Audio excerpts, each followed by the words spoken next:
Are you serious? Are you serious? This is a horrible story.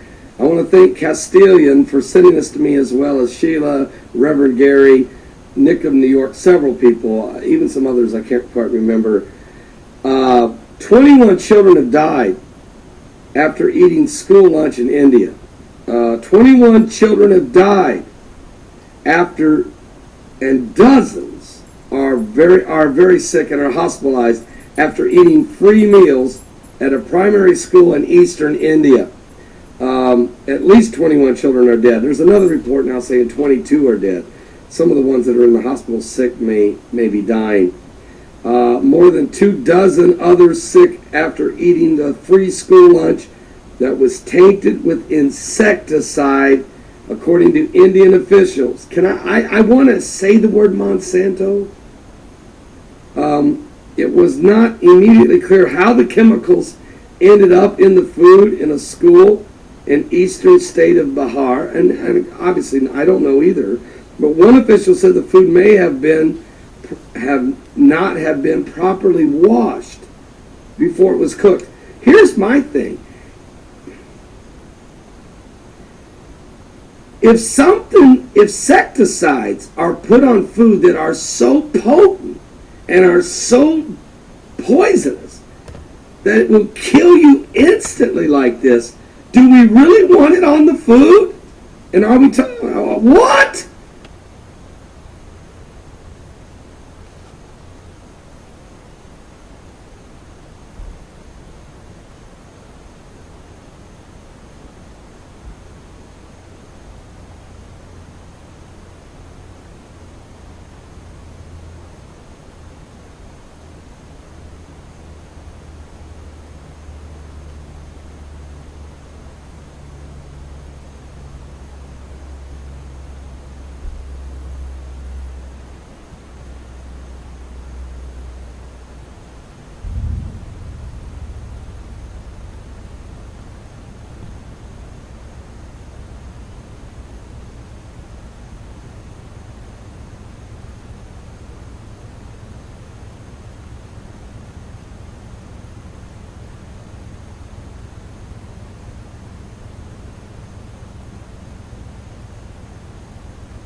Back in the 1950s, most people aren't aware of it, but there was a scientific storm in America all through the late 50s about this thing out there in space, because the astronomers were all watching it, and that was back when they weren't afraid to talk about it. It was in the science magazines. I mean, I had a subscription to, like, Popular Science, and hell, it was on the front cover of the magazine one day in, like, 1961.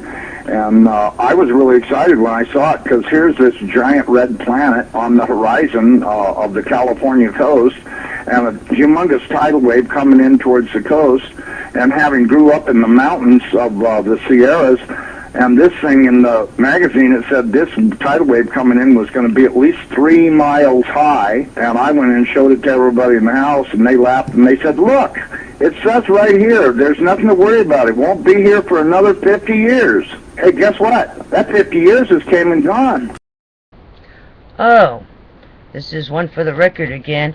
I'm going to add this little segment on here. I guess which I don't really like listening to. Andy Dean, his show, Andy Dean. Well, today he has someone filling in for him. His name is Brian Suits. Something like that. Brian Suits.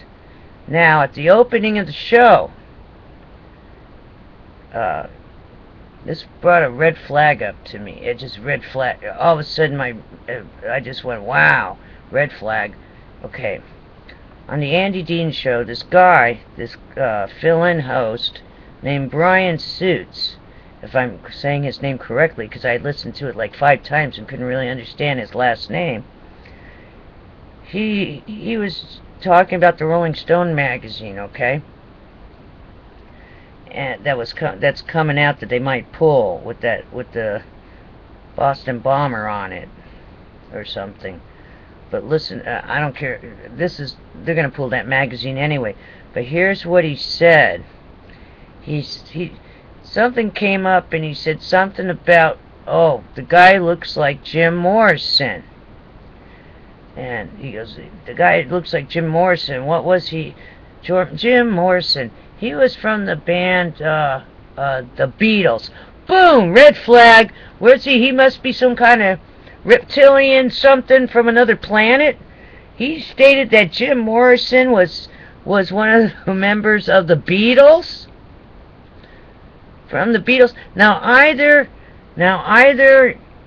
you're from, I don't know, some desolate land across the world. Some kind of, I don't know, are you an immigrant from somewhere that there's no outside sources at all of civilization? Or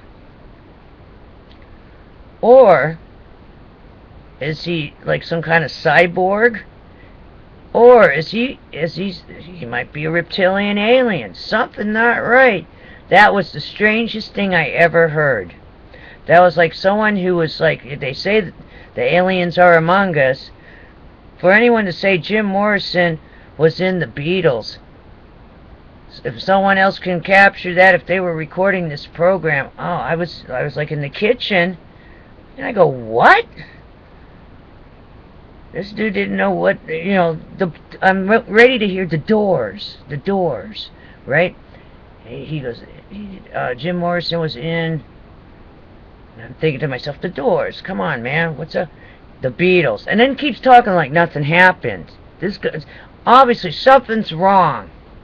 Something was wrong there. It wasn't done on purpose, I don't think, to antagonize half the music world. I don't know. But what's really going on? Alrighty then. Maybe he's just a fluoride head. But I don't even think that. Wow. Good going, Andy Dean. Let's see who else you get to co-host your show. Which I don't like that show, really. To tell you the truth. It just happens to be on before Ground Zero. I love Ground Zero. That's as good to me as Coast to Coast. And this guy's only on for an hour. And as much information that he gets through in an hour, but he's actually lived some of this bizarre stuff, you know. Clyde Lewis. Right on, Clyde Lewis. But alrighty then. I don't know. If anyone can capture that, if I could, I'll search for it if someone's going to post it later, but I couldn't believe my ears. Jim Morrison. He was in the Beatles. Jeez. Totally not from this planet, man. Totally something wrong. Alrighty then.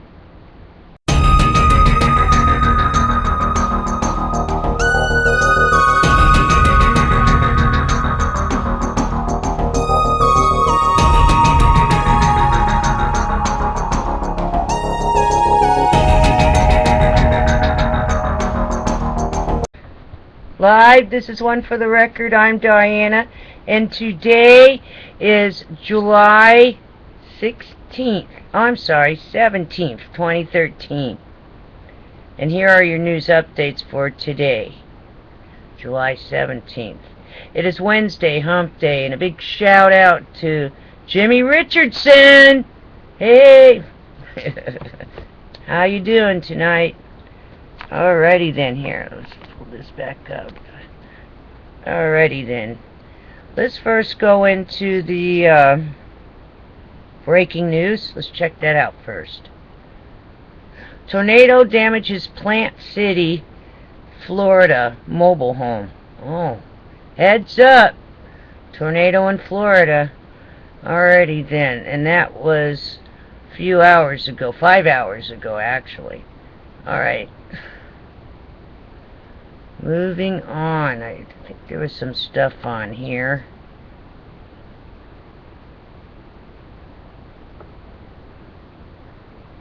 FAA reports 2 dead following plane crash in Michigan.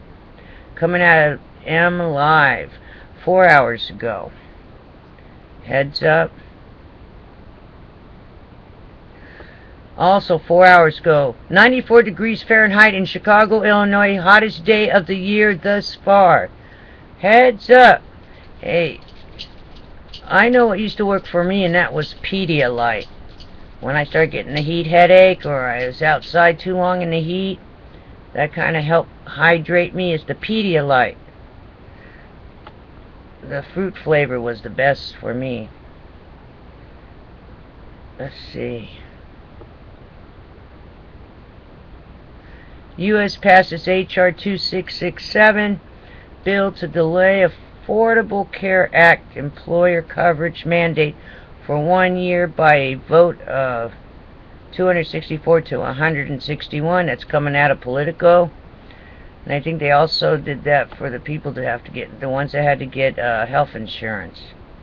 There it is. 251. Vote at 251 to 174. U.S. passes H.R. 2668, bill to delay for 1 year the Affordable Care Act individual mandate, where you're forced to get health insurance. Jeez. Let's see here. Okay, 2 hours ago. Heads up, mandatory evacuations ordered for all of Idlewild, California areas east of 243 and Fern Valley. Fire at 14,000 acres, only 10% contained. Coming out of CBS LA.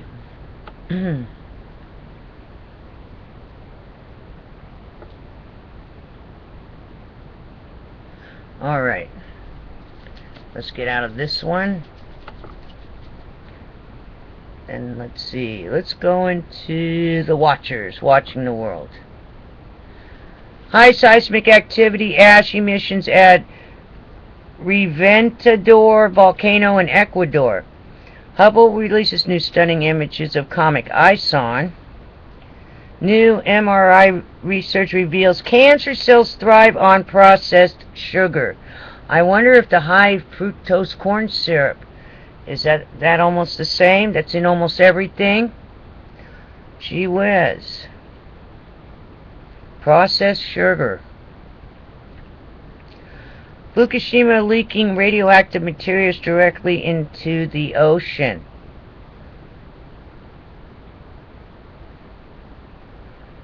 Mid-year review shows pollution is getting worse in Hong Kong. Delta Equid meteor shower peaks late July 2013. Seems like we're having a lot of meteor showers, aren't we?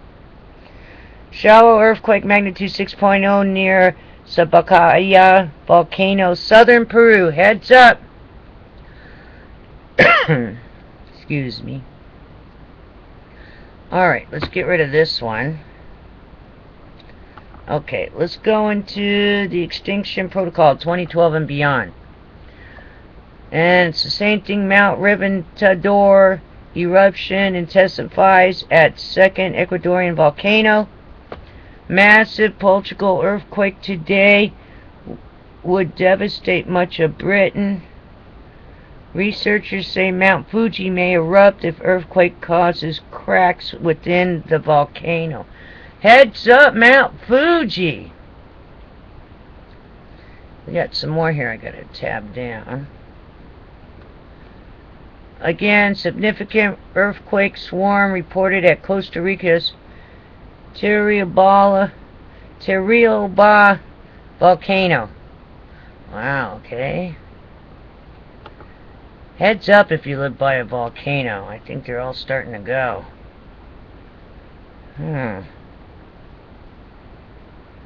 Okay. Japan, Fukushima. E&E News, the energy news. 25 times as many people in Fukushima area developed thyroid cancer after disaster. Japan expert, my heart breaks greatly that those U.S. service members suffered radiation exposure. Also today, more U.S. military reveal radiation-related illnesses after Fukushima. Arm shrank to half its size. Egads, I never heard of that one. Arm shrank to half its size. Immune system attacking body. Leukemia, testicular cancer, thyroid problems, rectal bleeding, brain tumor. Egads.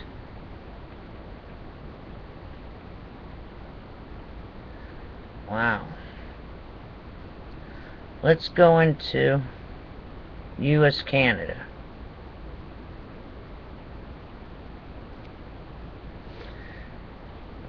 TV journalists, officials at U.S. nuclear site browbeat me for reporting on radioactive leaks. You will be publicly humiliated. Said I was basically an idiot, never treated that way before. Wow. And this is about Hanford, out of Hanford. Wow. Well, let's see who that was. So we can tell him he's not an idiot for reporting the truth.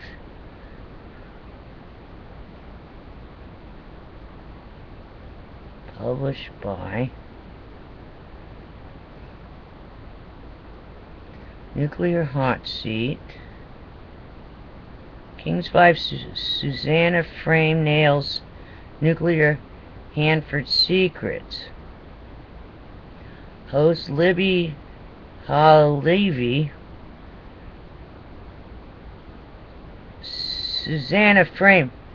Okay. If this article is by Susanna Frame, excellent reporting, and I guess that's a source. Alrighty then. No, it's whoever said that you're an idiot is probably incompetent. Alrighty then. My goodness. Alrighty then.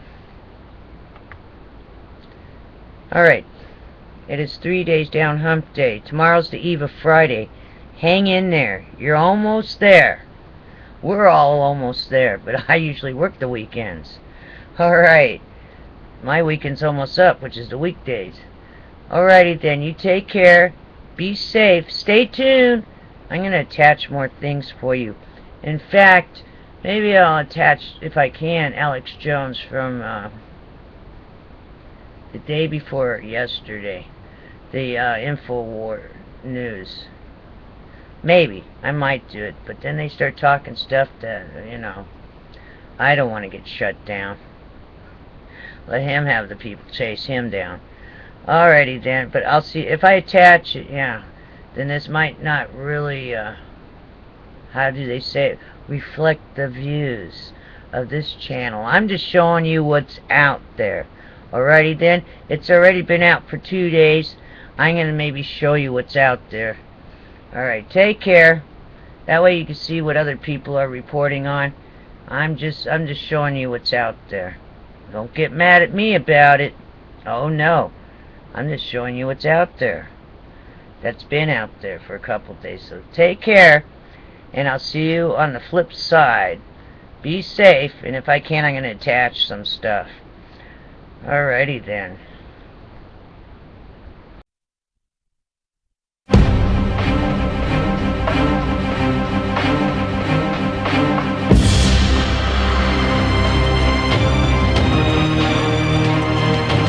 It's time for humanity to stand up in the info war. You want to fight? You better believe you've got one!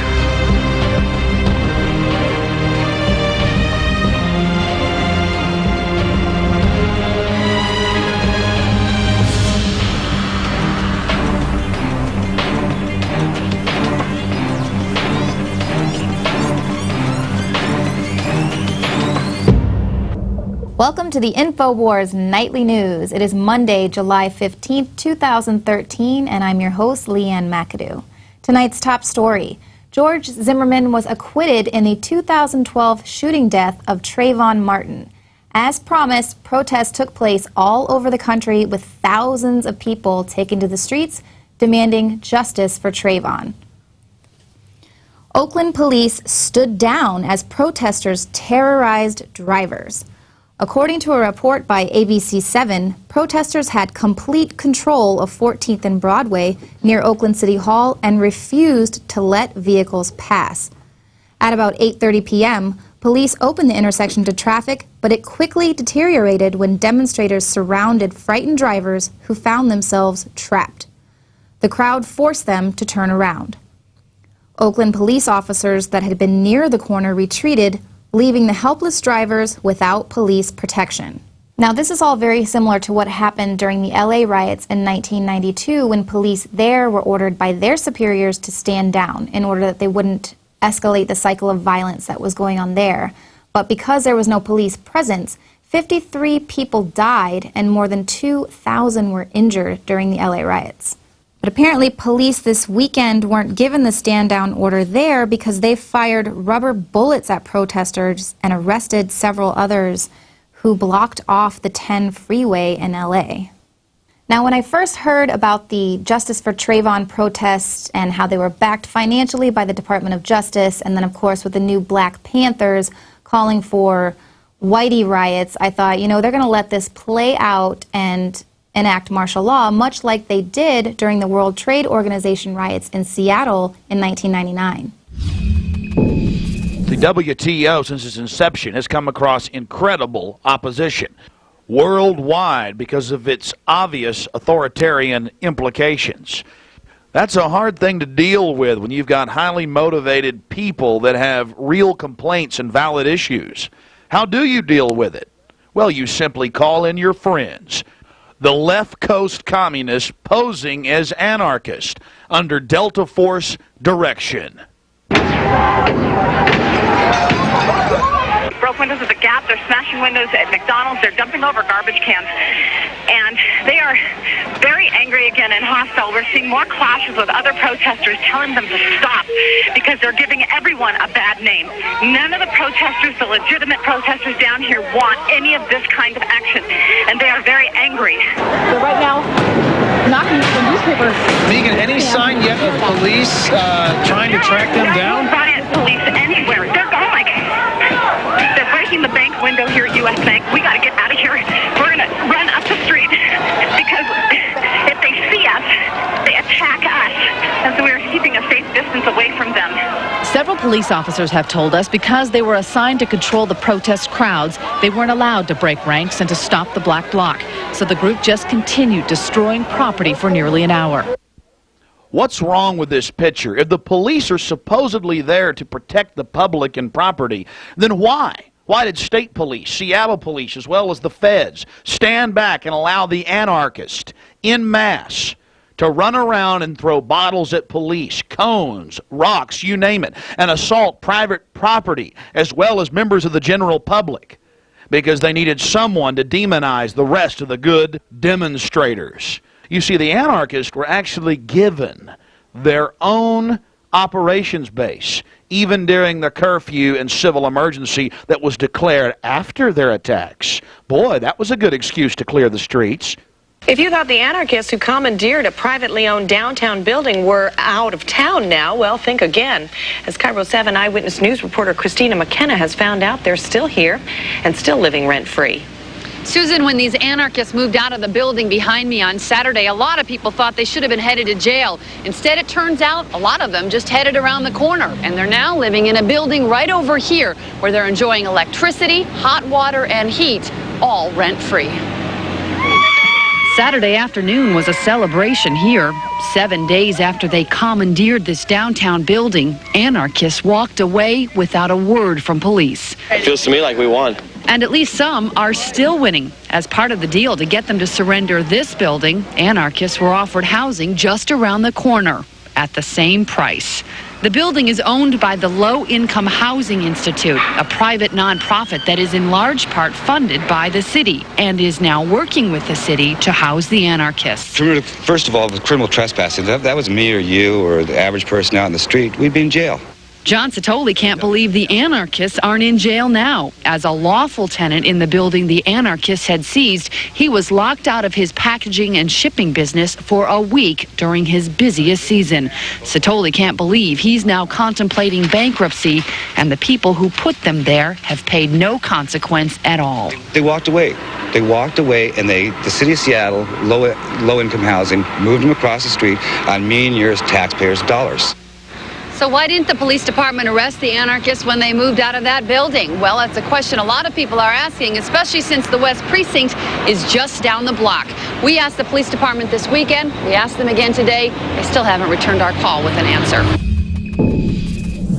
Now, for the most part, these protests for Trayvon have been peaceful, so who knows if the powers that be are going to get their wish and inflame this racial tension in the country. But we do know that in Oakland, the freeways were blocked off, violence erupted there, and the police were just allowing the protesters to take over the city, scare drivers and innocent bystanders in LA as well. Who cares if anyone gets killed?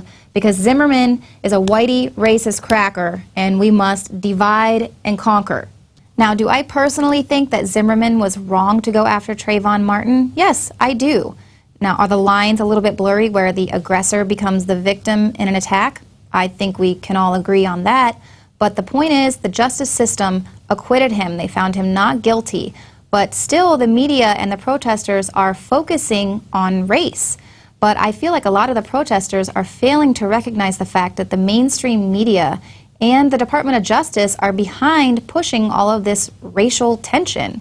In fact, a local Tampa news station reported in 2012 that George Zimmerman accused the Sanford Police Department of corruption more than a year before he shot Trayvon Martin, saying the agency covered up the beating of a black homeless man by the son of a white officer. During a 90-second statement to city commissioners at a community forum, Zimmerman said, "I would just like to state that the law is written in black and white. It should not and cannot be enforced in the gray for those who are in the thin blue line." Now, that story was never covered by the mainstream media, of course, because it didn't fit the agenda of divide and conquer. Now, coming up later in the show, David Knight is going to be speaking with Larry Pinkney to discuss how the government uses COINTELPRO to create racial division. Now, the cozy relationship between the establishment media and the CIA and FBI is nothing new. In fact, it's been around since the 1940s, used as a tool by the national security state. Take a look at this article written by Kurt Nimmo. It's up on INFOWARS.com. The CIA will now openly propagandize Americans. On July 2nd, a little-noticed reform passed in January went into effect. The Smith-Mundt Modernization Act of 2012, passed as part of the National Defense Authorization Act, will allow the CIA to flood America with more government propaganda. The Smith-Mundt Act passed as the national security state was taking shape in 1948. It authorized the State Department to unleash a tidal wave of propaganda outside the United States while supposedly forbidding its dissemination inside the country. The leading TV networks, including ABC and NBC, the wire services, AP, UPI, Reuters, along with the Hearst newspapers, Scripps Howard, Newsweek, the Miami Herald, and the Saturday Evening Post all had dealings with the spy agency. but the CIA's most valuable associations were with the New York Times, CBS, and Time Inc. Frank Church revealed in 1975 how the establishment media works hand in glove with the CIA. I thought that it was a matter of real concern that planted stories intended to serve a national purpose abroad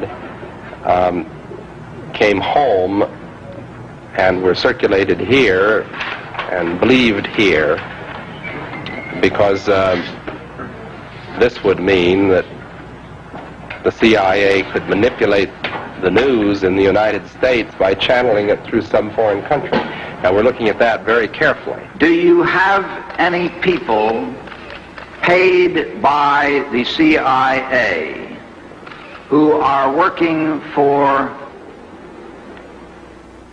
television networks? This, I think, gets into the kind of getting into the details, Mr. Chairman, that I'd like to get into in executive session. Well, it will be the 17th anniversary since TWA Flight 800 exploded, and a new documentary is set to be released on Wednesday to support the theory that the plane was hit by a missile. Well, in a convenient twist, previously confidential FBI documents have been unearthed and released to the media tying al-Qaeda to the TWA crash. The Daily Mail reports that the FBI had advance warning of an al-Qaeda plot to bring down a commercial airliner on American soil just weeks before the 1996 TWA crash that claimed 230 civilian lives. A series of previously confidential FBI documents obtained by investigative journalist Peter Lance provide compelling evidence that the crash was an act of terror orchestrated by the man now believed by many to be the true architect of 9/11, Ramzi Youssef, who was one of the conspirators in the first World Trade Center bombing in 1993. Al-Qaeda never claimed responsibility for the aircraft crash. The official cause of the disaster remains an explosion of a fuel tank due to a short circuit aboard the plane. In a chilling twist, the source of the FBI intelligence was Gregory Scarpa Jr., the son of one of the mob's most prolific killers, who hoped that cooperating in the federal sting would lead to a lighter sentence for his own crimes. According to Lance, the FBI's initial attempts to dismiss Scarpa Jr.'s intelligence as a hoax was to cover up the unholy alliance between the FBI and the mob and protect a raft of mafia indictments that might otherwise have been thrown out of court. So it's just one conspiracy to cover up another conspiracy. The official story has always been that it was an explosion in the fuel tank, and now these new unearthed documents are saying that Al-Qaeda was involved. But either way you look at it, neither of these stories are focusing on the facts that a lot of people, witnesses, and National Guards said a missile struck the plane. Look over here, look over there. No, let's look at the facts. Victims' death certificates have not been finalized because the manner of death remains unknown. During the investigation, the FBI took over the case because a criminal act was suspected. Eyewitnesses reported seeing something go up quickly from the Earth's surface right before the explosion. Unexplained explosive residue was found throughout the wreckage. But the case is pending inactive rather than closed. And in addition to the hundreds of witnesses who reported seeing a streak of light in the air before the crash, there were 2 Air National Guard pilots in the air at the time who identified that streak as a missile. Now, here to talk with me about the curious release of these documents is documentary filmmaker Chris Emery. His team touched on the conspiracy surrounding TWA Flight 800 in his latest documentary, State of Mind, Psychology of Control, which is being sold exclusively in the INFOWARS shop. All right, Chris, well, thank you so much for being here in the studio with us today. Well, thank you for inviting me. I appreciate that. Well, you have a lot of information on the TWA Flight 800 because you actually worked on this story for a couple of years. I did. This was before I dove into the Oklahoma City bombing case, and I was asked to step aside from the TWA case by an intermediary through the employees union based out of Lambert Field in St. Louis. I was getting too close to the truth. a close family a member of mine that was working for the airline at the time had their job threatened, and I had to make a decision. Luckily, there was a third party that I was able to pass my research information on to that ended up giving it to James Sanders and his wife. They did a marvelous job putting out 2 DVDs on the case. Great follow-through and a lineup, and just a thorough review of what actually happened that evening of July 17, 1996. And so what do you think about the new documents that are being unearthed just in time for the... Well, it's typical, a stunt that the FBI pulls. And to put this in context for the viewers, after studying Oklahoma City, which occurred in 1995, April 1995, TWA comes along 15 months later in July of 1996. The way that the narrative was pushed for Oklahoma City was completely false, according to what the Justice Department offered. That worked so well for them that they decided to roll out the same bag of tricks for TWA 800. So what they're saying now is that Ramzi Youssef had something to do with it. Well, that's false, patently false, on his face. Evidence, damage, witnesses, everything. It's just complete bunk. There's another storyline going on that there was Scarpa, former member of the Mafia, limited hangout member of the Mafia, and he was incarcerated in Florence, Colorado. He brings out the story of Ramzi Youssef and then embellishes it. Well, we know that whole story's false. So what we're dealing with, and the Justice Department has actually become very good at this. Not saying it's good, but they're aces at this game of doing a shell game. They'll go ahead and present different storylines, completely ignoring what actually happened. So that's what we have here this morning. Right, and at the time when this came up, the FBI actually said that those materials were a hoax and that there was no way Youssef was involved, but now they're kind of bringing it back around. So it completely, torpedoes any credibility they have on their stories. Now, I do have to qualify that. In my research in the TWA 800 case, there were very good, very conscientious employees with the NTSB, with the FBI, with the U.S. Coast Guard, as well as a lot of search and rescue people, and the local and state law enforcement for both New Jersey and New York that knew what happened. They wanted the truth to come out. But, and there's a very good documentary that's coming out this Wednesday to commemorate the 17-year anniversary of the shoot-down. The FBI pretty much enacted the equivalent of martial law on the dock. And all of the information and the evidence, everything was coming in from the bottom of Long Island Sound, was commandeered by the FBI. They only wanted one storyline to come through. Well, that's no way to conduct an investigation. Exactly. And so, and their official story didn't match eyewitnesses. It was 2 Air National Guard pilots in the air at the time identified this streak in the sky as a missile. That's correct. And in my research, even as a filmmaker, you have to go back to the basic, break it down into the simplest of terms. You have your physical evidence, the debris field. There were actually 2 parts of that plane that landed on, 2 sections that landed on the ocean floor, even though they were blown, to, as they say, some of it wasn't even recognizable. The front of the plane was actually fell down first, and then the back of the plane followed. What the FBI did is they mapped the debris field in reverse. Well, that shows that it was actually, if we were to follow their storyline, it would have been an incoming flight coming in from Charles de Gaulle versus an outgoing flight from JFK. Ludicrous. Right there, we knew that something was horribly wrong. General Parton, retired Air Force general, and if you want me to go into, we had a discussion on this previously. I was at his home the 3rd week of October of 2003.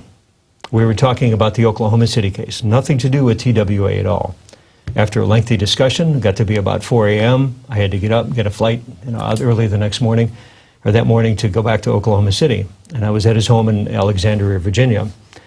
I got up from his dining room table. He looked at me point blank, plain as day, and said, "I designed the ordinance that took that plane down." And I said, "What are you talking about?" And he says, TWA 800. So we sat down for another 4 hours, and he took me through all of the details, sketched out the debris field, what happened to the ordnance, and he said it was a special missile ordnance that they designed at the Pentagon Armament Lab. It was called a backstop missile system. If the first missile didn't take the target out, the second one would. And he showed me exactly what happened. He told me where the damage entered in to the fuselage, cut it in half like a meat cleaver. The entrance hole was about 4 to 5 feet in diameter. The exit hole was over 8 feet in diameter. There is no symmetry at all on that explosion. So, if you want to believe the FBI story of Ramzi Yousef having an explosive ordnance under the seat, you're going to have symmetry. If you want to believe the center fuel tank explosion reason, you're going to have symmetry. There was no symmetry at all on the damage of that. And the cruel thing is that when they reconstructed this plane at the Calverton hangar, and it was a closed National Guard hangar, the reconstruction of the plane clearly shows there was no symmetry on the explosion. So why they're rolling this whole story out is completely, it's beyond me, and it's simply not true. And the chief fire and explosives investigator on the Flight 800 said he was absolutely certain that a spark from damaged wiring triggered the explosion of overheated fuel vapors. But you have... Well, there were two things on that that I learned early on. That was an incoming flight from Athens, Greece, the night before. And the servo pump actually emptied that tank to 10% of its capacity. Load displacement and fuel allocation and so forth, the TWA, I mean, you don't have to have a full plane of fuel to fly to Paris. So anyway, that particular center fuel tank that they claimed blew up simply was only about 10% full. Second thing was that the faulty wiring that the FBI had claimed that was used to cause that explosion was not in any Boeing aircraft since November of 1969. And I got that piece of information from a retired, he was a senior mechanic with TWA, worked out of their Kansas City service hangar.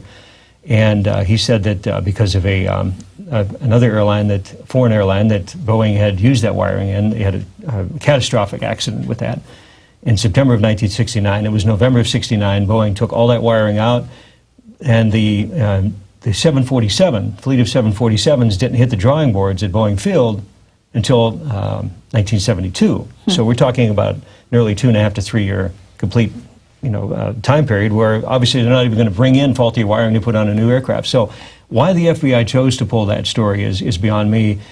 And it's really unfortunate because there's a lot of good agents on there that wanted this truth to come out, and it was their testimony and their fact-finding efforts that were quashed on this whole thing. Exactly, and it seems like the documentary that's coming out on Wednesday, it has those 6 investigators that were working that said that they were actually coerced or silenced by the FBI. Sure. And so now some people are using CNN. They aired a government-sponsored reenactment of the flight, and they said that maybe the witnesses saw the flash coming up because of the climb that the plane took. No. And according to General Parton, of course, there were actually 2 missiles that hit it. The first one came in actually on the right side of the plane. There was some speculation as far as it coming on the left side. Engine number 3, if you count out 1, 2, 3, and 4 engine, it was following the heat trail on engine number 3, and it cut the fuselage in half between rows 17 and 19. And that's when the front part of the plane. Now, what you're alluding to, or referring to, is what the CIA came up with in their animation. Red flag. When the CIA shows up on an investigation, there's bound to be all kind of rabbit trails. They want their job is to deflect you from what actually happened. Mm-hmm. And as an investigative journalist, you know as well as I that you really got to stay focused, keep your eye on the ball. The CIA doesn't want you to do that. The second missile came up. And took down basically shoved the wheel housing from the first class cabin into the cockpit. The back of the plane climbed another 400 feet, then it hit the parabolic arch and started falling down. What the CIA claimed it went up another 4,200 feet. That's impossible. Mm-hmm. The thrust, the computers, everything on the engine there's no way that the back of the plane would have climbed that high. But that was just their diversion, their story. They wanted to get out there. It's not true. Right, and then so the investigative journalist Lance that has put these, brought these documents to light is saying that he's basically arguing that they're saying it was officially the wiring, and he's saying no, it was actually this Ramzi Yousef. So they're sort of playing a shell game. Exactly. You have just a simple math. You have 3 different shells. Well, they're actually diverting you to 2. What's under the 3rd shell? And that's what we're trying to focus on, and the truth.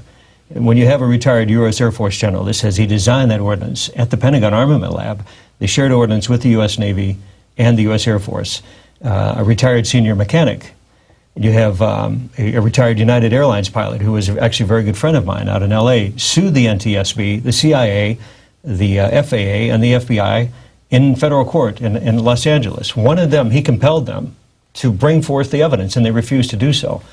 So, you look at this whole thing, and it's like, okay, well, we know it was shot down. We know the families were lied to. We know there was a cover-up. Why not just step up and tell these families what happened? I mean, that's the least that they deserve, is the truth.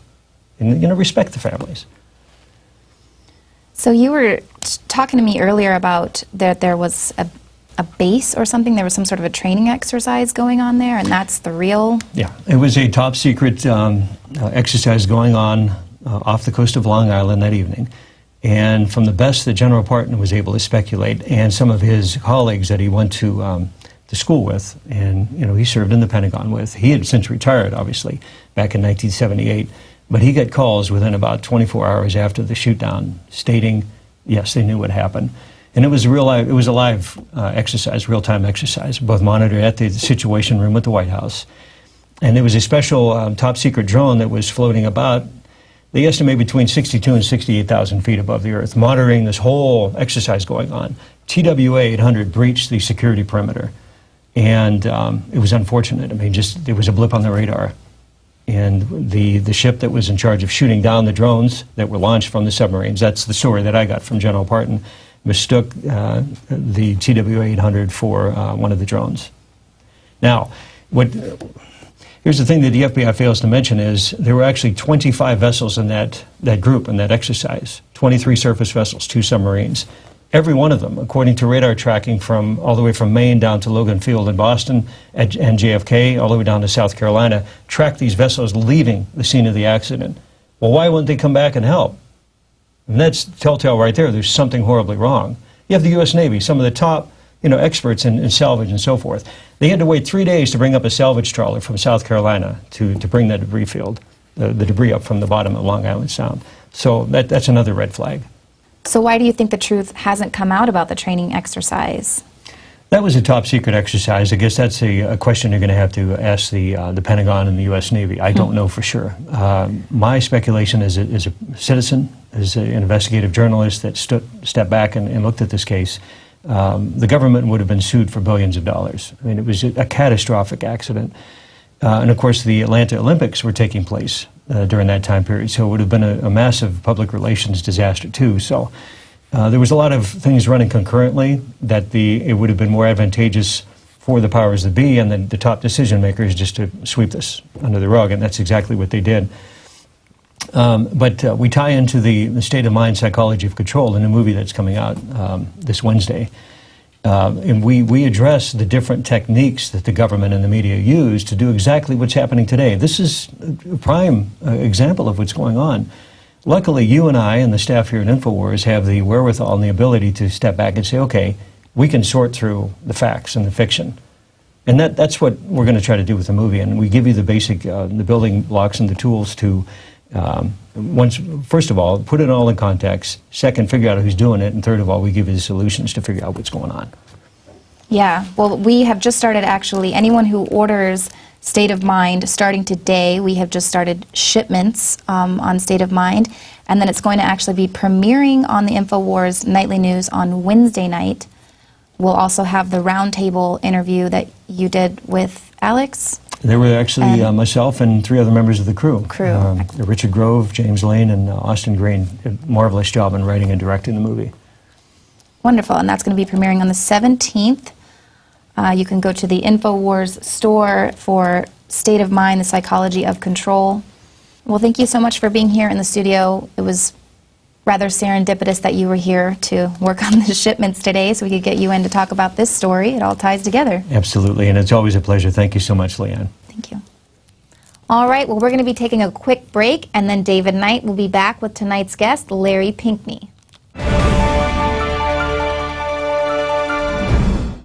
Now you can watch the INFOWARS Nightly News streaming live as it happens for free. Check it out at infowars.com/show.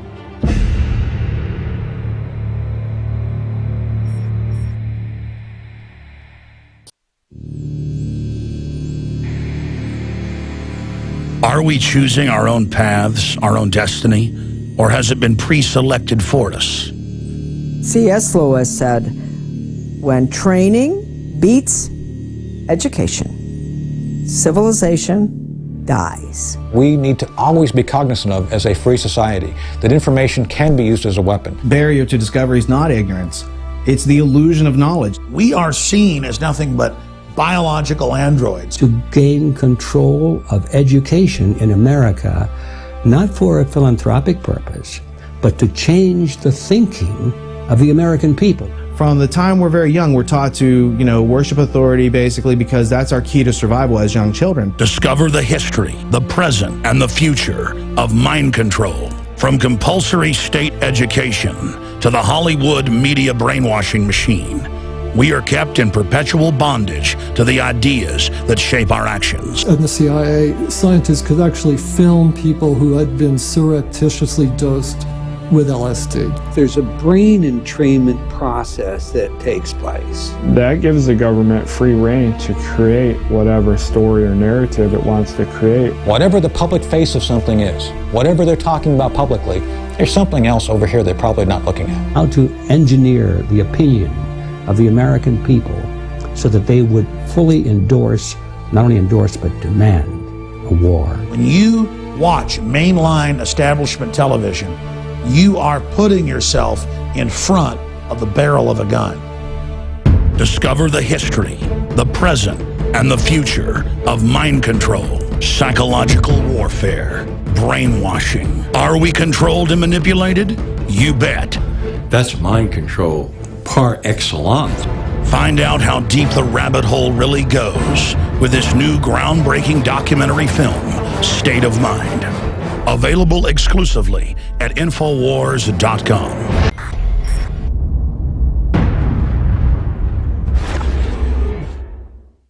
Because there's a war on for your mind. That has been our motto here at InfoWars for my 18 years of battle against the globalist. And now we see the open announcements of global, private, corporate tyranny over our governments. That's what the New World Order is an unaccountable private combine of organized crime engaged in corporate takeovers of nation states and the conscious attempt to abolish basic rights and fundamental liberties. InfoWars.com is not just leading the charge against this here in the U.S. or North America. We are leading the charge worldwide. And that's because our listeners, our viewers, our supporters, fellow freedom lovers like you across the planet resonate with our message of liberty and telling it like it is. And that's why for the last 2 years especially, I have thrown everything I've got, my time, my energy, our backup capital, everything into really trying to awaken the sleeping giant that is humanity. And that's why the July issue that just came in a few days ago is so important. We've already sold about half the stock we have of it at cost in groups of 10 up to 100 in bulk. It covers the entire NSA spy grid, how it ties in worldwide, how it's not about stopping terrorists, but about suppressing and dominating and controlling the free press and political opposition. And in this magazine, we don't just have 3 free bumper stickers like I did a few months ago. We have 10 bumper stickers, 4 full-size ones with amazing messages guaranteed to get people thinking like America has been occupied by globalist forces. InfoWars.com. Listen to Alex Jones at InfoWars.com. InfoWars.com. Forbidden information. Listen to Alex Jones. InfoWars.com. And then on top of it, 6 medium-sized bumper stickers with the message as well. These are key to post in legal and lawful areas on your book bag, your computer, your car, or to give friends and family. I have printed 500,000 of these bumper stickers. Only half of this month's run of magazines has them. So when you purchase them in bulk or you're a 12-month subscriber, you will get the special issue. And I can't afford to do this every month, so it's going to be quite a while until we do this again. Please take advantage of this. Buy them in bulk and give them to your friends and family and encourage them to get these bumper stickers out, because with 500,000 stickers, we can reach tens of millions of people with the message of truth. They want to collectivize us. They want to bankrupt us. They want to drive us into their arms to control us. They want to dumb us down. But the sleeping giant that is for humanity is awakening. So I want to thank you all for your support. I want to encourage everybody to go to InfoWarsStore.com and to get a 12-month subscription or to give a gift subscription. Imagine 12 of these coming to your friends or family's door to wake them up. Or to give a gift subscription to the local police department or your local congressman or woman. This is how we're going to affect change, voting with our dollars and voting with our time. Again, visit InfoWarsStore.com today to subscribe, to get the magazine in bulk, or to give a gift subscription, or to give yourself a subscription to Wake Up Friends and Family. I am all in. I am committed 110% to not mince words and to not back off and to boldly confront the globalist. So I want to thank all of you that have supported us in the past, and I want to encourage all of you out there who may be on the fence, that know this information is true, but have been scared to take action. You had better be scared of not taking action and letting this monstrous system come to fruition. Now is the time to commit. Now is the time to say which side of history you're on. Now is the time to stand against the globalist and the New World Order. And regardless of whether you get this July issue, this July 4th Resistance to Tyrants issue, spread the word about liberty, resist corruption in your area. Millions of us doing little things can move mountains together. I'm Alex Jones signing off for InfoWars.com and the InfoWars team.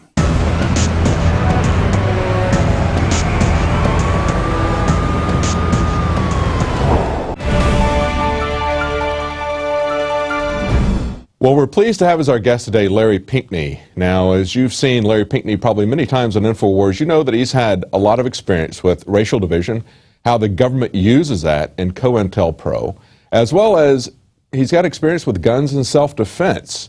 And so we want to talk to Larry and get his opinion on what's going on with the Trayvon Martin case. Welcome, Larry. Thank you for coming back. Thank you. It's great to talk to you. It's always a pleasure. I really mean that, as you well know. I'm really glad to be here. So let's rock and roll. Where do we go? Well, you were on the show Friday before the verdict came out with the Zimmerman Trayvon Martin trial. And then the verdict was released on Saturday, finding Zimmerman not guilty. And since then, we've had some riots in various places. I guess the biggest incident that I know of is in L.A., where they were blocking the traffic on the interstate, and the police basically stood down as they stopped traffic. So what's your take on all of this and on people's reaction to it? I think, first of all, I want to give a lot of praise to the overwhelming majority of black, white, brown, red, and yellow people, everyday ordinary people. I want to praise all of them, so many, I should say, of them, for not succumbing to the trap that I really believe was being laid by the lamestream, corporate stream media and the corporate-owned government, because what they wanted to see was they wanted to see people out there just without thinking, just doing and saying, but mostly doing things without thinking. They wanted to see hysteria. They wanted to see division. And overall, I have to give my congratulations and my praise to everyday people, because overall they failed in doing that, with the exception of some places like you just mentioned, L.A. Yeah, exactly. And you know, when I look at this and I was thinking about possible reactions, thinking back to the L.A. riots in the wake of the Rodney King beating and trial and that sort of thing. And, you know, it was so strange because my reaction to that, when I saw that, I was absolutely outraged at the police brutality. Absolutely outraged. But I was outraged at the police. I didn't understand why they would just pull people, you know, just the general public out of their cars and start beating them. You know, and it's interestingly enough, the police withdrew in that case as well and circled the wagons. You know, that was, you know, Gates was the first one, the police chief there, to have SWAT teams and to militarize the police. And they took all of that firepower and basically circled the wagons around their own police departments. I guess they were expecting to get attacked, but instead of them getting attacked, they were attacking just general people off the streets, even Korean grocers, you know, who didn't have any dog in that fight. So that, I guess that's my concern, is that the government is always trying to set up this black-white division, when really what we're seeing here is a blue versus the public. You know, it's the police and the brutality. Why aren't they concerned about that? Because it serves their purpose not to be concerned about that. You know, it's always important to, in terms of manipulating people, the way they manipulate us is to inflame our passions, not our mind, but our passion. Yes. So we don't think. And, you know, our emotions, as it were. And as I said earlier, I think that overwhelmingly the people, the everyday, ordinary black, white, brown, red, and yellow people, have shown not only a great deal of restraint, but a great deal of wisdom. So that tells me that people are waking up. They didn't go for the ghost in the massive way that the corporate stream media and no doubt the government, Barack Obama, drone man, killless man, and his minions would have liked to have seen. Right, absolutely. You know, one of the things that Alex was talking about on the radio, Alex Jones was talking about the statistics going back to the 70s, talking about how this is really not, they're trying to make a big deal out of a white on black issue here. And yet there's been a lot of black on black crime, that 94% of the people, and the large number of blacks have been shot in the last 30 to 40 years. 94% of that was black shooting black. But you know, interestingly enough, the other part of the statistic is that as a district attorney in Chicago, where there is a lot of that type of crime going on, pointed out that 80% of the deaths there were due to drug prohibition. So if we take a look at this war on drugs, you could say that 75% of the black people who have been shot were shot by other black people because of this prohibition that's going on, this prohibition that works in the interest. Why don't the people take to the streets and talk about that? Why don't they protest the war on drugs? Because we've got more people in prison than China or Russia or anybody has ever had. And the majority of those people in prison are black people. Why aren't they upset about that? I mean, that's what you want to see, racism. Take a look at the war on drugs. Look at what Nixon and Reagan did with the war on drugs. Why don't they protest that? Why don't they stop that? Because if they were to do that, if they were to, I'm sorry, this is not funny, but I have to have a sense of humor. Because if they were to do that, then that would mean that people were actually beginning to pay attention to who the real enemy is. Exactly. Okay? Exactly. And obviously, they do not want folks, I don't care what their color, they don't want folks to pay attention to the national and global power elite, the corporate media, corporate stream media, the corporations, the corporate government, because, oh my God, then we'll come together, unite around our common interest. So, yes. When I think about the horrors that go on in poor communities across the board, not just black communities, but poor communities, economically poor, I'm talking. But in black communities where, you know, I remember a couple of years ago, David, I think it was two or three years ago, I came across this poster, and the poster said that blacks kill more blacks than the KKK, all right? And then it was signed, good job, keep it up, KKK. Yeah, right. Now, right. You know, now I'm saying, wait a minute. Now, people wanted to get offended about the KKK part. Okay, but let's also look at the situation. I understand that economic, educational, social, cultural deprivation, all those things are real. However, that is not a good enough argument to simply ignore the terrible pain that and deaths and murders and violence, quote unquote, that's going on in black communities and other poor communities. So my emphasis is, see, I don't my horse in the race, if you will, to use your expression, David. My horse is the people. I think we need to really understand that this is about the people coming together, and they're going to do everything they can. You know, Trayvon Martin, and I feel great sorrow and pain, of course, for any life that's lost, including, of course, this young man, Trayvon Martin. Now, at the same time, I also feel great sorrow for the other lives that are being lost every single day across this country, but you don't hear anything about. Now, why is that we don't hear anything about that?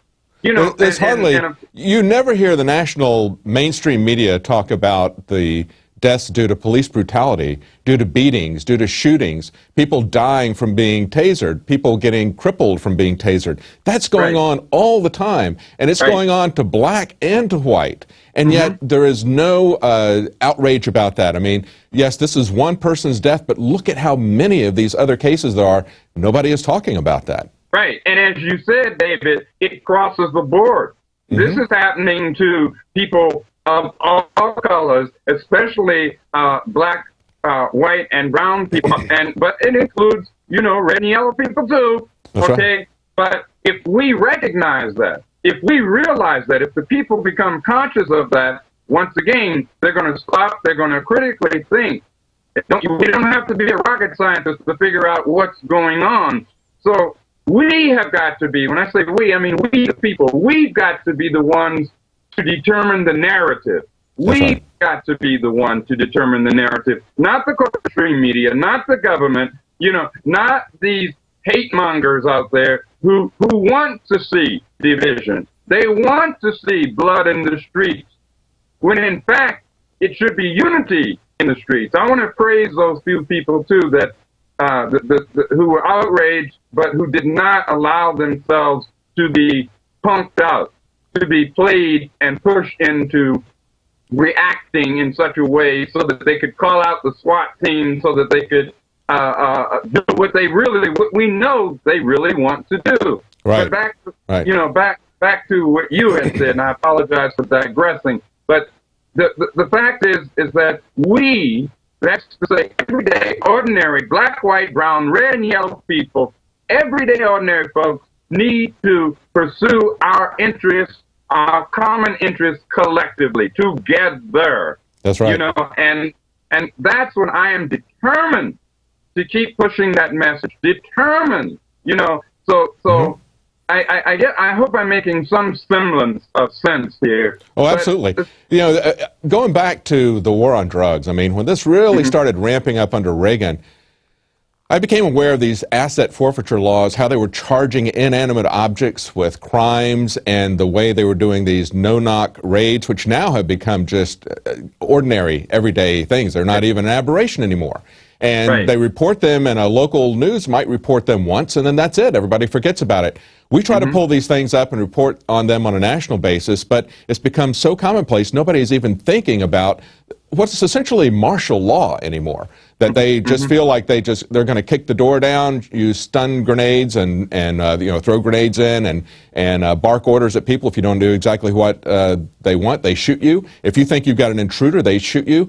This is people of all races now are being affected by this, and it was affecting everybody's. They were using the war on drugs to destroy our constitutionally recognized, God-given civil liberties.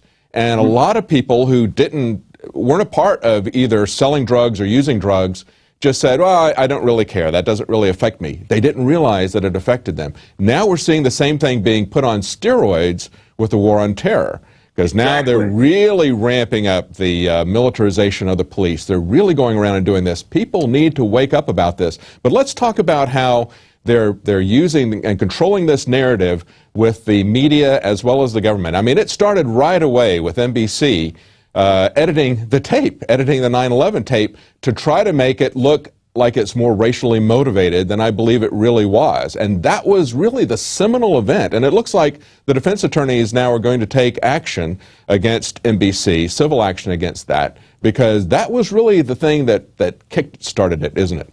Yes, and this is what the corporate stream media does anyway. All they want to do is one, they want to make money. So they can get people to pay attention to their machinations, if you will, their shenanigans, okay? Rather than seriously reporting the fact that we have no privacy in this country. They wouldn't dare go into that. They want to talk to us about, where is Edward Snowden, instead of what the information is that Edward Snowden put out. They don't want to deal with that. Exactly. Okay? And it's the same thing here. They always, I'm talking about this blasted corporate stream media, which is really nothing more than a propaganda arm for the corporate-controlled, corporate-owned government. So, the so-called war on terror is actually a war of terror against everyday people. It's not a war against terror. It's a war of terror, and that war of terror is being waged in so many different ways, on so many different levels, both physically and psychologically. It is being waged against us, we the people. Yes. They're terrorizing the public, hoping that the public will think that they can be secure by giving up their liberties. But the opposite of liberty is not security, it's slavery. They're trying to enslave us, and they're using the tactic of terrorism against us to do that. Now, talking about the way they manipulate the media, I mean, the first thing they did was NBC goes in and edits this tape, and the police at the scene had seen that his head was beaten, and they believed that it was a self-defense thing. The police chief didn't believe that there was a case there. But they spun that to try to make it racially motivated, and they actually sent down, and this is interesting because this was found by Judicial Watch. They filed a Freedom of Information Act in April of 2012, and they got this information back that the Department of Justice actually sent down a group called a Community Relations Service, and it says that they deployed them in the memos, and they paid them to do one event after the other. They've got events like on a timeline here, March 25th through 27th. They go down, they're deployed, quote unquote, to Sanford, Florida to work marches, demonstrations, and rallies related to the shooting and death. Then a couple of days later, they're give them like another $1,000 to provide support for protest deployment in Florida. Then they give them another $750 to provide technical assistance to the city of Sanford and law enforcement agencies for the march and rally. So they're going through, there's this long timeline where the Department of Justice, the Federal Department of Justice, is actually sending down an organization and funding it to basically create civil disrest, is what they're doing at that point. And then later on, yeah, I mean, you've seen this type of thing when you were with the original Black Panthers, right? Over and over again. Look, all they've done today, and I say today in the year 2013, in this 21st century, all they've done is ratcheted it up. They've tweaked it, okay? And they've begun to, I mean, let me just deal with this head on, if I may. Let's assume, now I don't know this, none of us really know, but let's assume that the matter was indeed a quote-unquote racial matter. Okay, let's assume that. So if it was indeed, why is it that the corporate stream media is in fact heightening this to a point of hysteria instead of saying, hey, this is a grand opportunity, even out of tragedy, even out of sadness, this is a grand opportunity for us to come together to discuss our concerns, to deal with this, instead of, you know, ratcheting up the hysteria. Right. Even if it were, I don't know that it was, maybe it was, maybe it wasn't, but even if it were a racial quote-unquote matter, all of us, whether we like it or not, belong to one race, and that race is called human, H-U-M-A-N. That's right. And we've got to start thinking and acting in those terms with that mindset. Exactly. Yeah, it's kind of like they pick a skin color. You know, why they pick hair color and you know, pit the redheads against the blondes or something? I mean, it's absolutely ridiculous. But you had experience with this, with the Black Panthers. It spread out beyond just being a black group, right? You got people from all different ethnic backgrounds or cultures involved in that, didn't you? Right. And what we learned, and I might say the hard way, because in those years, in the 60s and 70s, we had no idea of how vicious, how insidious, we had that this government is. And it's far worse today. Oh, yeah. Bad enough then. Okay. But it was all about, even then, using agent provocateurs, divide and conquer, discrediting people with false information, all of which they still do today, but on a much, much larger scale. The Black Panther Party that was formed in October of 1966, the original Black Panther Party, was ultimately physically decimated, destroyed, not our legacy, but physically the party was destroyed as a result of COINTELPRO, the counterintelligence program, and these tactics. But it wasn't just us. It happened to white political activists. It happened to American Indian, that's the American Indian Movement, Native, Indigenous people, political activists. It happened to Chicano, Chicana, you know, La Raza Unida, the Brown Berets, the Young Lords, the Puerto Ricans. I mean, it happened across the board. And I go back to my original point. So what they're doing, by they, I mean the corporate government, they continue to use the same old tactics. Why? Because they work. But yes. I will say this: the more of us that become conscious, David, the more of us that become conscious, the less those tactics will work. Well, you know, that's exactly what they're doing. You're talking about how they send down agent provocateurs. They use it to divide and conquer, and that's exactly what the Department of Justice did with this community relations service organization that they deployed down to Sanford. You know, they got the police chief temporarily fired. He was eventually reinstated. They got the prosecution going. And then look at what they did in the prosecution. We just learned right after they did the verdict of not guilty, they fired the IT manager from the Attorney General's office because he had gone public with the fact that they were manipulating evidence there. They had images that would have been in the favor of the Defense Department, because, you know, they're showing Trayvon, all the pictures that they show of Trayvon is when he's about 12 years old or whatever. They want to make him look as innocent and non-threatening as possible. So there were pictures of him with guns and stuff like that, you know, looking like a tough guy, which would have helped the defense, but they withheld that evidence. Now, what happened was this IT manager, and I don't know how to pronounce his last name, it's Ben Kruidbos, I think is the way you pronounce his name. He was director of IT. He happened to notice that although they had sent 2,958 photos, there were actually 4,275. So they had withheld thousands of photos that might have been incriminating, might have been helpful for the defense. Now, that's a criminal action on the part of the prosecutor to withhold that. In and of itself. That's right. In exactly. and of itself. That's a criminal action. Now, listen to what happened, Larry. Okay, so the attorney generals, after they, first of all, they suspended him May 18th, and they fired him on Saturday.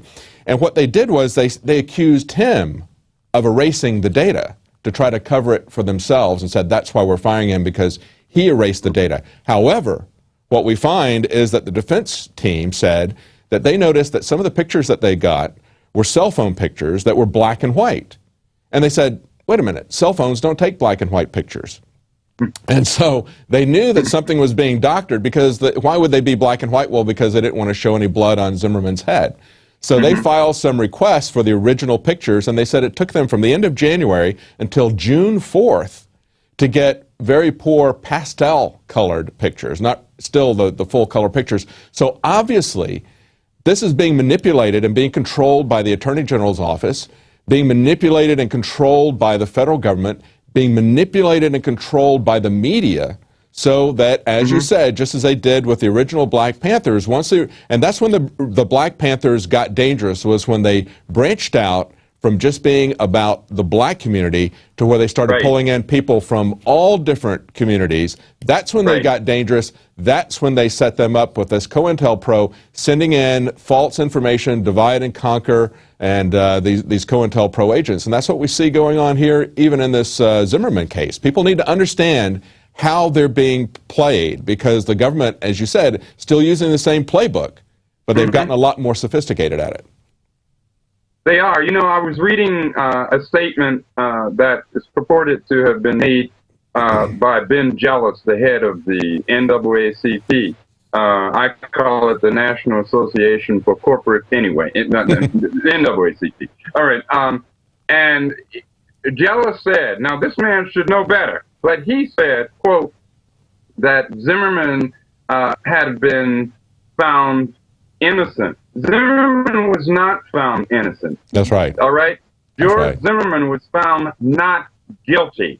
There's a big difference. Okay? But the media is not making that distinction. And in our system of law, in the U.S., I won't say our anymore, it's really theirs, but in the U.S. system of jurisprudence, or so-called the justice system, I call it the just us injustice system, just us everyday folks. Injustice, but in this system, it's an adversarial system. In other words, it's not a system about bringing about truth. This has nothing to do with truth. It has nothing to do with justice. I don't care what your color is. Okay? It's nothing to do with that. But, you know, by planting these seeds, by the corporate stream media not making these important distinctions, and by the government engaging in these kinds of nefarious activities to corrupt the evidence, and I don't care whether the evidence is for the defense or whether it's for the prosecution. Remember, this is an adversarial system. That's what this quote-unquote system of jurisprudence is about. So if it's that, it has little to do with really attaining justice. Now, what you just mentioned, David, with respect to the government engaging in making sure in this specific case that photos were not received. Look, that's what they did time and time and time and time again. That's why we have so many political prisoners in the U.S. Yes, I said political prisoners. Absolutely. Because it was fabricated. You can fabricate evidence by withholding evidence, because if you withhold certain evidence, what you're doing is you're making sure that either the defense or the prosecution is unable to present a strong case. Well, look at when you sign in as a witness. They ask that you have to swear that you're going to tell the truth, the whole truth, and nothing but the truth, right? So what they're doing, when they're withholding evidence, you're not getting the whole truth. Oh, of course not. Of course not. And it's not about truth. Right. It's not about justice. And this, I want to say to the listening audience, all my brothers and sisters, all my sisters and brothers of all colors, don't go for the ghost. Don't get sucked into this toilet of believing this hysteria and this nonsense because we're being manipulated. Don't be manipulated. Kudos to you who have not been manipulated. Reach out to your other sisters and brothers and sisters, and tell them to use their minds, as the Chicanos would say, use your cabeza, use your head, and don't be misled. You know, in this case, this is a good example of the importance of a jury trial, because in most cases, the prosecution comes up with a lot of trumped up charges just to hope that you'll plea bargain down to what they want to convict you for in the first place anyway. Right. Now, here you've got a situation where even though the judge appeared to be trying to skew things as well, you've got the jury actually finding him, as you pointed out, not innocent, but not guilty. Because in our system, you have to prove beyond a shadow of a doubt what you're trying to charge them with. And what they're saying is the government didn't prove that.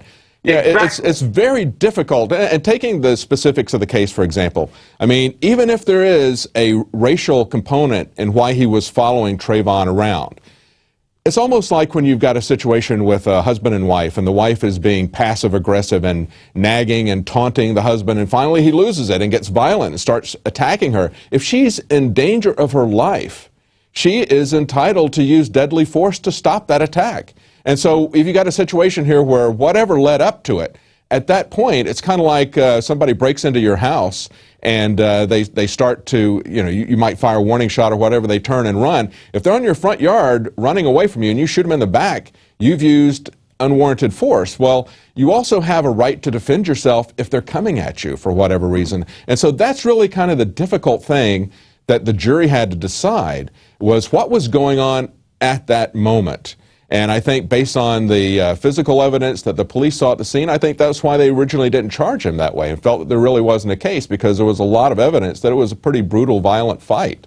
And talking about that, we had a caller who called in to Alex Jones on the radio show on Friday, and one of the things he was saying was open carry. You know, in Florida, they're not allowed to have open carry. In Florida, you can only legally open carry a loaded firearm while engaged in or going to and from fishing, hunting, and camping. Now, this law is currently being challenged in the court there in Florida. But what do you think? I mean, you know, the Black Panthers openly carried weapons.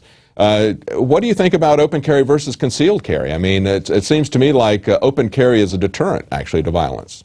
Well, quite frankly, I'd rather know what I'm dealing with than not know. Exactly, okay? Exactly. It seems to me that that's common sense. If somebody's carrying a 357 Magnum or a 32 or a 38 and I don't know it, I might accidentally step on their foot and get blown away. That's right. That's right. And so I think it's just a matter of common sense. I think it goes the heart. Let's go through the heart of this matter. The government, and in this case, Department of Homeland Security, as well as the Attorney General's office, as well as right down from Drone Man Barack Obama, right on down from the White House, the government is doing everything it can to not only disarm people physically, But first, they want to disarm us mentally, psychologically, so that we go for the okie doke, okay? Right. I believe that we have a constitution, albeit that Joe Man and his Democratic and Republican Party minions have done everything they can to gut it, albeit, notwithstanding that fact, we supposedly have a constitution, we have a First Amendment, we have a Fourth Amendment, and supposedly, you know, if we're supposed to be able to exercise the rights that are enshrined in that. Clearly, the propaganda that's being used to keep people in fear, to keep people in a state of hysteria, is being used not for our benefit, meaning everyday ordinary black, white, brown, red, and yellow people, but it's being used for the benefit of those who want to control and manipulate us. Same old thing, only they've ratcheted it up. And we have to bear that in mind. So I go right to the heart of the matter. They want to disarm everyday people in every sense of the word, not just with the right self-defense, but in every sense. And if we look at the open carry versus concealed carry, I mean, you look at a situation where, as you said, you want to know what somebody is carrying. If you see a guy over there and he's got a gun strapped on his hip or across his shoulder, as Robert Heinlein said in his science fiction novel, he said, "An armed society is a polite society." You know, like you said, you don't want to step on his toe. So in that situation, open carry can actually be a deterrence to violence. But when the government comes in, as they do here, we've got some very liberal gun control laws here in Texas, and by liberal I mean in the original sense of the word, free. In the good sense, right? I know. And so, you know, we have pretty liberal laws in Texas, and yet they don't allow open carry. They make you, and this is the problem, you go to concealed carry, now you've got to get registered with the government for concealed carry. Now, the original reason why you would have to get registered with the government for concealed carry was back in the day, people realized that, hey, if you're hiding a gun, maybe you've got something else to hide. So we want to know a little bit more about you, right? Otherwise, you're free to carry openly. That's the way it used to be all over the United States. But they use this concealed carry because why? It sets up legal entrapments for the people who, first of all, it registers the person who's carrying concealed. Then it sets up all kinds of legal entrapments for them. And then it also fails to provide the kind of deterrence within society that a firearm really should be to violence. You know, it really should be a deterrent to violence. So, you know, it seems to me like that's another example. And we're seeing this now with Obama using this case to attack the Second Amendment. Right? Even as he attacks and blows people away in Libya, North Africa, Somalia, East Africa, you know, Afghanistan, Yemen, Bahrain, on and on. Yeah, I mean, I'm just really trying to show up the hypocrisy of it all. Okay? Every day people are being killed. I think it was a half dozen or more people killed in Pakistan today from an Obama drone strike. And they trumpet that as if that's a great deal. Right. Then they turn around, David, at the same time and say, I just really don't understand why our society is so violent. Yeah, they didn't get violent. They're the ones, all they're doing is they're pushing it.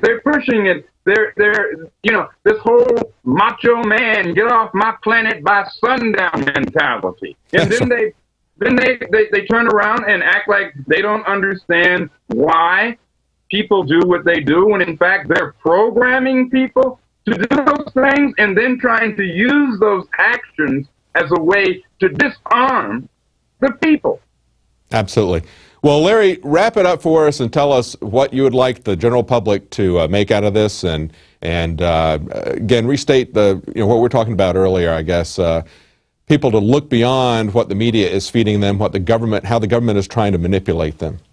Well, I want to say first and foremost, again, to you, David, to INFOWARS, to the entire, all the hard-working sisters and brothers there, I want to say thank you very, very much, from Alex on down, or on up, however you want to say it. Now, to answer your question, I think that it's important for all of us, to regain our sanity.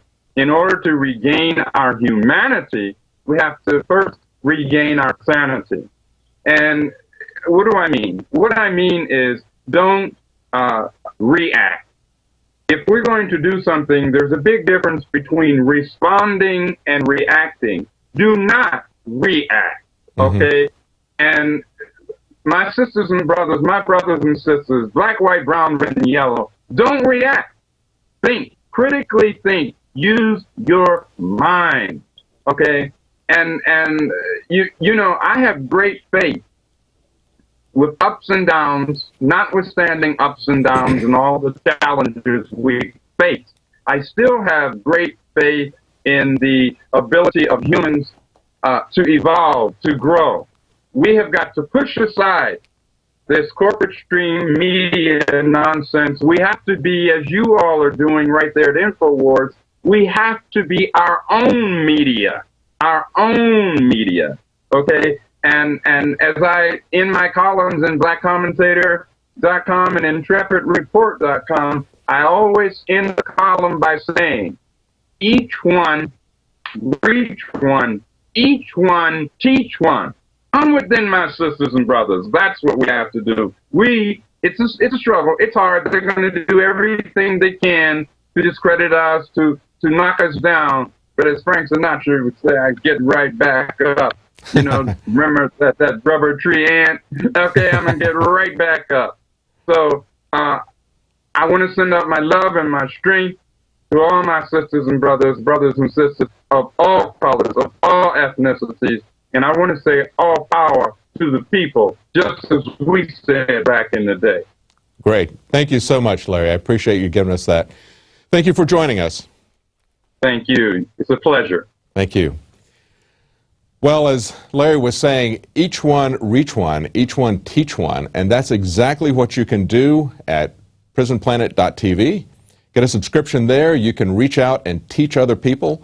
10 people can share that subscription with you and see the news as we're putting it out there, a different kind of news, a news that's not controlled by a centrally programmed government or media, as well as understand how they are trying to control your mind. And this week we have State of Mind is being released.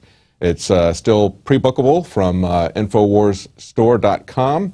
And this documentary here will help you and others understand exactly how the government is trying to control you, the techniques they use, and it's much broader than even just COINTELPRO. It's much broader than MKUltra.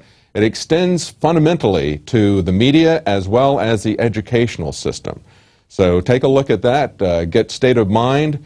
It'll be a real eye-opener for you and for your friends. Well, that's it for tonight. We'll be back tomorrow at 7 Central, 8 p.m. Eastern.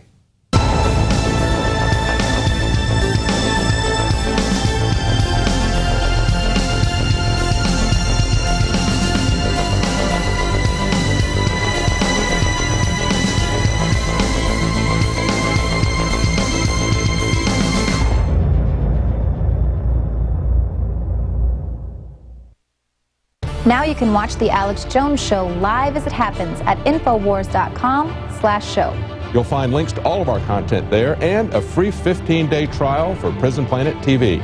More than 60 movies and documentaries all in one place at Infowars.com/show.